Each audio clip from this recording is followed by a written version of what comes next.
Un ours trônait. Ours et renard étaient voisins.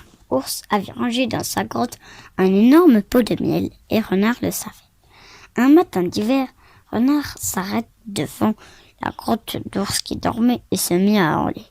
Ours sortit et demanda: « Et l'ami, qu'as-tu donc crié si fort? Tu me réveilles. On m'appelle pour être parrain d'un renardeau, mais ça ne me dit rien. » « Vas-y donc, dit l'ours, il y aura sûrement un bon repas. Tu as raison. »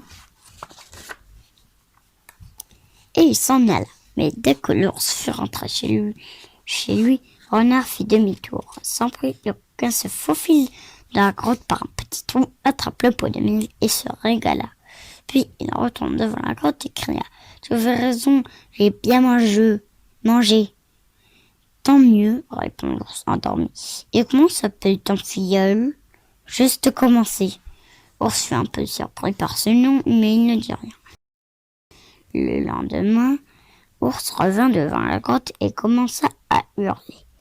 Ours se réveilla, sortit le museau et demanda: « Qu'as-tu donc, l'ami? »« On m'appelle encore pour être parrain, et ça ne me dit rien. »« Pourquoi? Vas-y donc, on te nourrit si bien lorsque tu es parrain. »« C'est vrai, dit Renard.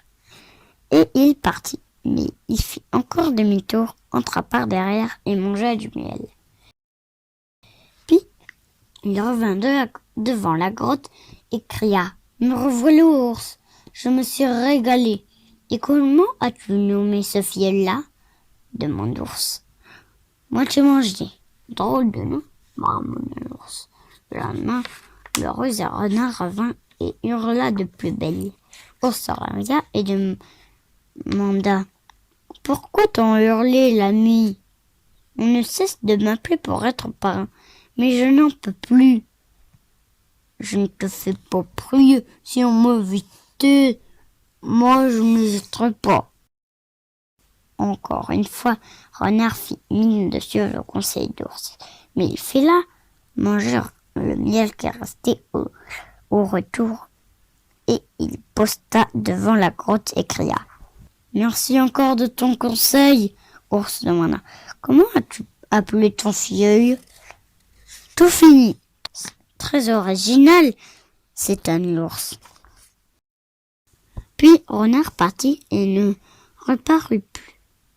L'hiver passa. Au printemps, Ours se réveilla pour de bon et chercha son pot de miel. Il était vide. Alors Ours se précipita chez Renard et gronda: « Renard, je pense que tu m'as joué un tour. Mon pot de miel est vide. Je me souviens que tes filleuls s'appelaient Juste commencé, moitié mangé et tout fini. J'ai décidé d'être parrain à mon tour et de faire un festin.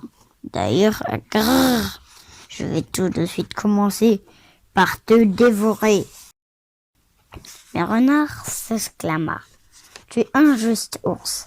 Certaines nuits, je t'ai vu te lever à moitié endormi pour manger du miel. Je te propose une chose. Je vais prendre un pot de miel et me coucher près de toi. Demain matin, tu verras, celui qui aura du miel sur le museau sera celui qui en aura mangé cette nuit. » Ours, qui adorait dormir, se laissa convaincre. Il se coucha près de Renard et s'endormit. Pendant qu'Ours sommeillait, Renard lui recouvrit le museau d'une épaisse couche de miel. Aussi, quand il s'éveilla, Ours sentit qu'il avait le museau tout collant et s'écria: « Que je suis bête, j'ai dû moi-même dévorer le pot de miel pendant que j'étais à moitié endormi cet hiver. C'est pour ça que le pot est vide. » Et depuis ce jour, Renard continue de jouer des tours à Ours, ce qui n'empêche même pas celui-ci de dormir.